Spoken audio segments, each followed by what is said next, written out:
Tense. Tense देखो, English grammar का बहुत ही अच्छा और बहुत ही इम्पोर्टेंट टॉपिक होता है। इसको जो समझ लेता है वो किसी भी कंपटीशन में क्या करता है, इसको सोल्व करे या उसको आसानी से क्वेश्चन को क्या कर लेता है, सोल्व कर लेता है। मैं इस टेंस को आपके लिए एक बहुत ही बेहतरीन तरीके से आपको समझाने के लिए आया हूँ। देखो, टेंस, टेंस को हिंदी में बोलते हैं काल। टेंस को हिंदी में क्या बोलते हैं, काल। और जो टेंस होता है वो किसके अनुसार चलता है, वर्ब के अनुसार चलता है। वर्ब क्या होती है, क्रिया। वर्ब क्या होती है, क्रिया। अब वर्ब, वर्ब को ही डेफिनेशन होती है कि कर्ता द्वारा, कर्ता द्वारा किया गया कार्य ही क्या कहलाती है, क्रिया कहलाती है। यानी इसमें कौन प्रधान रहता है, सब्जेक्ट। यानी सब कुछ कौन किस पे डिपेंड करता है, सब्जेक्ट पर डिपेंड करता है। अब देखो, वर्ब, मैंने बोला कि वर्ब में यानी कर्ता द्वारा किया गया कार्य ही तो क्रिया कहलाती है। और जो वर्ब में परिवर्तन होता है, वर्ब में क्या होता है, परिवर्तन, उस वर्ब में परिवर्तन होने को ही क्या कहलाते हैं, टेंस कहलाते हैं। अब देखो, टेंस तीन प्रकार के होते हैं। टेंस तीन प्रकार के होते हैं।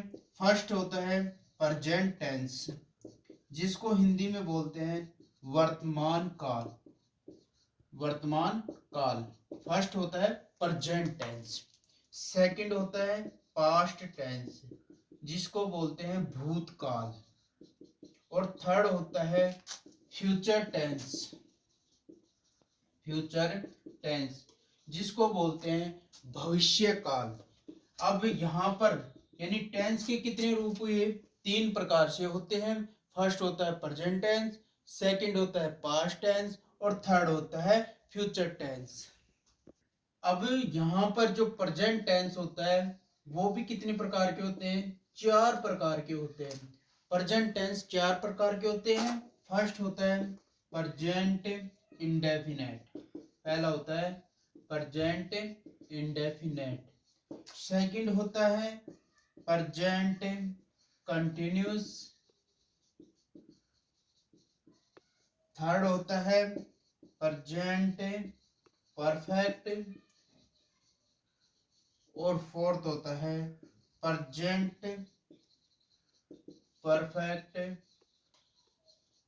Continuous tense. देखो, टेंस तीन प्रकार के होते हैं, प्रेजेंट, पास्ट और फ्यूचर। अब प्रेजेंट के भी कितने प्रकार के होते हैं, चार प्रकार के।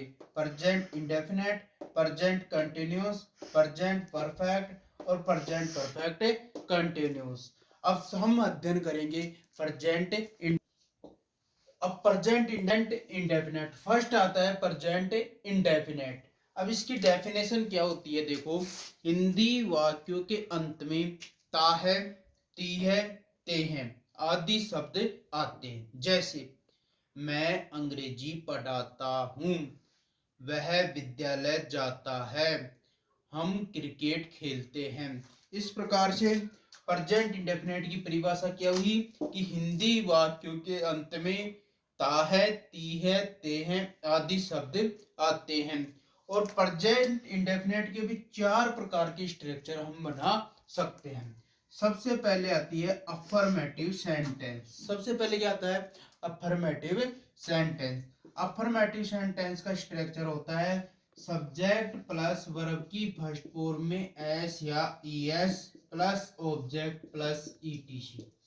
सबसे पहले आता है अफर्मेटिव सेंटेंस, और अफर्मेटिव सेंटेंस को बोलते हैं सकारात्मक वाक्य।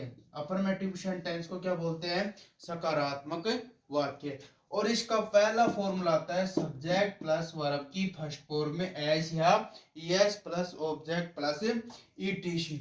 दूसरा आता है इसका नेगेटिव सेंटेंस। नेगेटिव सेंटेंस को बोलते हैं नकारात्मक वाक्य। और नकारात्मक वाक्य का फॉर्मूला होता है subject plus helping verb does plus not plus verb की first form plus object plus etc.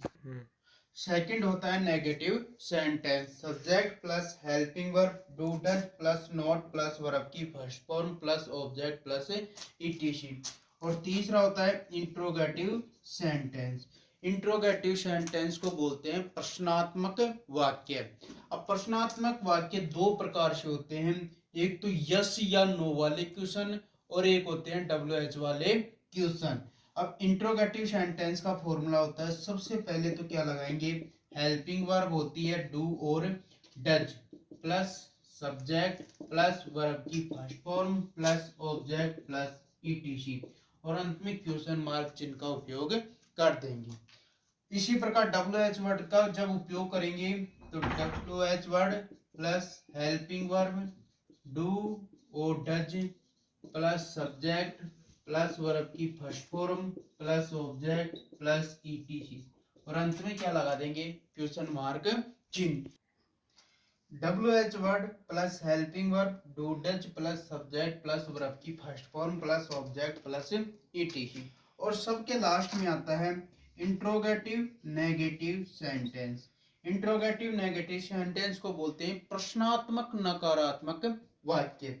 इसका फॉर्मूला होता है helping verb do does plus subject plus not plus verb की first form plus object plus ETC और अंत में क्या लगा देते हैं, क्वेश्चन मार्क चिन्ह। इसी प्रकार WH वर्ड का बनाएंगे तो WH word plus helping verb plus do does plus subject plus verb की नोट प्लस वर्ब की first form plus object plus etc.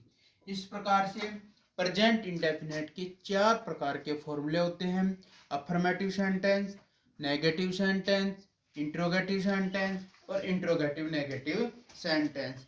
Affirmative sentence का फॉर्मूला होता है सब्जेक्ट प्लस वर्ब की फर्स्ट फॉर्म में एस या ES plus object plus ETC. Negative में क्या होता है कि जो सब्जेक्ट के साथ क्या लग जाती है, helping verb do does plus subject plus helping verb do does plus not plus verb की first form plus object plus etc. Interrogative sentence में होता है कि सबसे पहले क्या लगती है, helping verb do does plus subject plus verb की first form plus object plus etc. अपन ने पढ़ा सबसे पहले क्या, अफर्मेटिव सेंटेंस। इसका फॉर्मूला होता है सब्जेक्ट प्लस वर्ब की फर्स्ट फॉर्म में एस या ES plus object plus etc. अब इसके रूल्स क्या होते हैं, देखो सबसे पहले तो क्या आएगा, सब्जेक्ट। यदि सब्जेक्ट कौन कौन हो, he she it and singular singular noun यानी एक वचन करता हो तो कौन कौन, he she it and singular noun. अब सिंगुलर नाउन क्या होते हैं, जैसे कोई नाम हो, राम श्याम, ये सभी क्या होते हैं, सिंगुलर नाउन होते हैं। ये सब आ जाए तो वर्ब की फर्स्ट फॉर्म में एस या ईएस का प्रयोग करोगे। किसका प्रयोग करोगे, वर्ब की फर्स्ट फॉर्म में एस या ईएस का। कब करना है, जब subject he she it and singular noun हो तो वर्ब की फर्स्ट फॉर्म में एस या ईएस का प्रयोग करना। अब आप कहोगे कि सर ईएस का भी यहाँ पर प्रयोग हो रहा है, तो ईएस का प्रयोग कब करना है, देखो यदि वर्ब के अंत में कौन हो, एक्स ओ सी एच एस एच आदि शब्द हो तो किसका प्रयोग करना है, ईएस का प्रयोग करना है। जैसे क्लास, तो इसका प्लूरल कब बनता है, क्लासेज। क्या होता है, क्लासेज। जैसे हो गया टीच, टीच में क्या जोड़ देंगे, ईएस जोड़ेंगे तो क्या हो जाएगा, टीचेज। ये सभी का प्रयोग अपन को करना है। कब करना है, पर जब सब्जेक्ट कौन हो, he she it and singular noun हो तो वर्ब की फर्स्ट फॉर्म में एस या ईएस का प्रयोग करना है। और वर्ब के अंत में क्या हो, O X C H S H double S आदि शब्द दिख जाएं तो आपको किसका प्रयोग करना है, ईएस का प्रयोग करना है। तो कब वर्ब की फर्स्ट फॉर्म का ईएस या ईएस का प्रयोग कब करना अपन को, he she it and singular noun के साथ किसका प्रयोग करना है, वर्ब की फर्स्ट फॉर्म में एस या ईएस का। अब इसका प्रयोग कब नहीं करना है वो देखो, यदि कौन हो सब्जेक्ट, यदि सब्जेक्ट हो I we you they and plural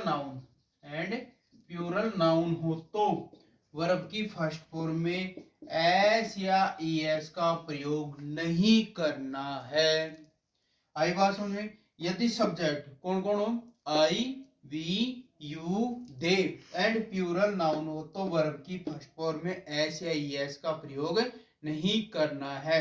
वहां पर आपको क्या करना है, केवल वर्ब की फर्स्ट फॉर्म का प्रयोग करना है। ठीक है।